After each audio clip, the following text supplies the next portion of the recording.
done their homework yet. Why do I have to do it now? Oh. Right.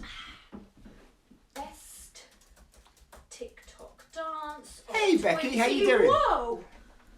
Sorry, I didn't mean to scare you. My name's Rich. I'm your virtual drama teacher.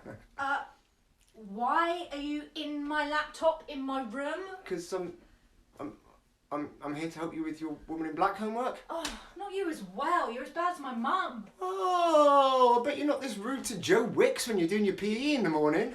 Yeah, but he's fit and you're like an old man. What? I'm 42. Look, I'm here to help you with the Woman in Black. Now, look, I tell you what, Becky. If I said to you, what's the first thing you think of when you hear about the Woman in Black? What's the first thing that comes to your mind? Harry Potter. I mean,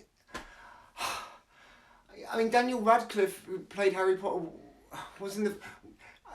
Yeah, okay, but I mean, we're talking about the themes. What themes surround the Woman in Black? I don't know. Scary. Right. Okay. Exactly.